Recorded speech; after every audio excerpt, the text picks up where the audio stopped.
Have connected according to diagram. Diagram के अनुसार हमने इनको कनेक्ट किया हुआ है। डायग्राम में इनको इस प्रकार से जोड़ा हुआ है, ये R1, ये R2 और ये है R3। R1, R2 और R3। इसकी वैल्यू है 5 ओम, इसकी वैल्यू है 10 ओम और इसकी वैल्यू है बेटा 30 ओम। अब इन तीनों रेजिस्टेंस को एक बैटरी के साथ में कनेक्ट किया हुआ है, जिसका पोटेंशियल, जिसका वोल्टेज आपको दिया गया है 12 वोल्ट। इसका पोटेंशियल कितना दिया आपने को? 12 volt. Calculate the current through the each resistor. हमें हर एक रजिस्टर में बहने वाला करंट निकालना है। अगर आपने कहा बैटरी में से करंट आ रहा है I, तो यहां जाकर के I करंट तीन भागों में डिवाइड होगा। पहला करंट होगा I1, दूसरा क्या जाएगा I2, तीसरा क्या जाएगा I3। हमें I1 का मान, I2 का मान और I3 का मान निकालना है। समझे आप लोग? दूसरी बात, जब रेजिस्टेंस को पैरेलल में जोड़ा जाता है तो पैरेलल में जुड़े हुए सभी रेजिस्टेंस के साथ पोटेंशियल डिफरेंस बैटरी के वोल्टेज की क्या होता है? बराबर। बैटरी के वोल्टेज क्या हो जाएगा? बराबर, क्योंकि यहाँ पॉइंट सेम है। यहाँ पॉइंट क्या है? सेम। अगर इसको A मानते हैं, क्या मानते हैं? B, तो A और B के बीच का पोटेंशियल 5 एम्पियर के 5 ओम के रेजिस्टेंस में भी होगा और इतना ही वोल्टेज 10 ओम के रेजिस्टेंस में भी होगा और इतना ही वोल्टेज 30 ओम के रेजिस्टेंस में भी होगा, क्योंकि ये काहे में कनेक्ट है? पैरेलल में। तो सबसे पहले हमें निकालना है I1, I2 और किसका मान? I3। I1, I2 और I3 का मान निकालने के लिए आप ओम के नियम का फार्मूला अप्लाई करेंगे।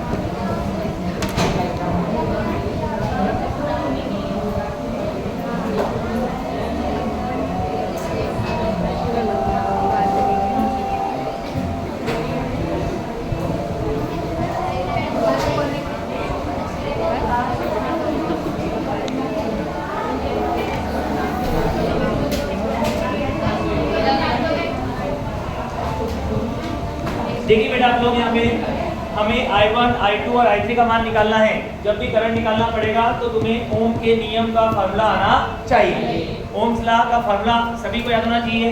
V बराबर होता है बेटा I into R। समझे आप लोग? यहाँ करंट का मान कितना लिखा अपने? I1। रेजिस्टेंस कितना है आपका? R1। करंट कितना है? I1। रेजिस्टेंस कितना है? R1। ये I1 के साथ में रेजिस्टेंस कितना बेटा आपका? R1। समझे आप लोग? यहाँ से वैल्यू किसकी आएगी? I1। R1 क्या है? मल्टीप्लाई में इधर है तो डिवाइड। तो यहाँ से I1 इक्वल टू हो जाएगा V अपॉन R1। और बेटा डायग्राम के अनुसार वोल्टेज कितना दिया आपका? 12 वोल्ट।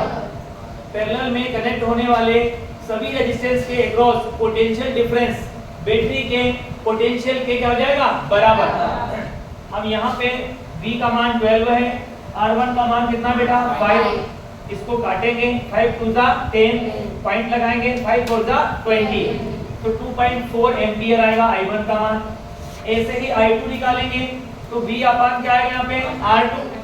V अपान R2। V फिर क्या हो जाएगा? बैटरी का पोटेंशियल। V क्या जाएगा? बैटरी का पोटेंशियल। यहाँ पर बैटरी का पोटेंशियल कितना है? 12 अपान क्या आएगा यहाँ पे? 10। ये हो जाएगा 1.2 एम्पियर। इसी प्रकार से क्या निकालेंगे बेटा हम लोग? I3 V अपान R3। V का मान कितना रहेगा? 12 और ये कितना रहेगा आपका? 30। 3 4 जा 12, 3 10 जा 30, 0.4 एम्पियर। अब यदि हमें टोटल करंट निकालना है, क्या निकालना है अपने को? Total current. टोटल करंट का मतलब किसका मान निकालना है? I का मान। ये I जो है I1 plus I2 plus I3। Circuit के अंदर करंट है, I1 है, I2 है और क्या है? I3। इन तीनों को प्लस करेंगे तो I क्या जाएगा? बराबर। तो यहाँ पे हम कह सकते हैं I1 plus I2 plus I3 और इनकी वैल्यू आपको दे रखी है बेटा 2.4, 1.2, 0.4। इसको इसमें कनेक्ट कीजिए, कितना हो जाएगा ये 3.6 प्लस 4 कितने का 4.0। भैया 24 और 12 36 और 4 कितने आएंगे 40। तो इसको हम लोग लिख सकते हैं 4.0 एम्पियर। ये हो जाएगा टोटल करंट आपका। दो बातें निकालनी थी, हर एक रेजिस्टेंस के थ्रू कितना करंट फ्लो होगा, इसके बाद में टोटल करंट की वैल्यू कितनी होगी। ये दो बातें आपको 11.8 जो एग्जांपल दिया गया है उसमें पूछा गया है। क्वेश्चन को फिर से आप बोर्ड पे एक बार निकाल घुमा लें। तीन रेजिस्टेंस हैं R1, R2 और R3। एक का मान कितना है 5, एक का वैल्यू कितना है 10 और एक का वैल्यू कितना है 30। तीनों को पैरेलल में कनेक्ट किया हुआ है एक बैटरी के साथ, जिसका वोल्टेज कितना है 12 वोल्ट। तो हर एक रेजिस्टेंस में से बहने वाला करंट कितना होगा ये निकालना है, और सर्किट के अंदर टोटल करंट कितना होगा वो भी फाइंड करना है आपको। तो हमने डायग्राम के अनुसार देखा कि बैटरी में से तो करंट निकलेगा कितना I करंट, ठीक है। लेकिन जैसे ही इस पॉइंट पे जाएगा तो फिर तीन दिशाओं में डिवाइड होगा। I करंट क्या करेगा तीन दिशाओं में बढ़ेगा। तो आधा करंट पहले में जाएगा, थोड़ा करंट चल जाएगा दूसरे में, और बचा करंट जाएगा तीसरे में। तो पहले को माना अपन ने I1, दूसरे को माना अपन ने I2 और तीसरे का माना है I3। समझे आप लोग। अब इन तीनों को प्लस करेंगे I1, I2 और I3, तो ये टोटल करंट I3 का हो जाएगा बराबर। अब अगर हमको I1 का मान निकालना है तो ओम का नियम लगा देंगे। ओम्स लॉ होता है V बराबर I into R। तो रेजिस्टेंस फर्स्ट के लिए I1 into क्या जाएगा R1। यहाँ से I का मान निकालना है तो R कहाँ जाएगा बेटा डिवाइड में चला गया।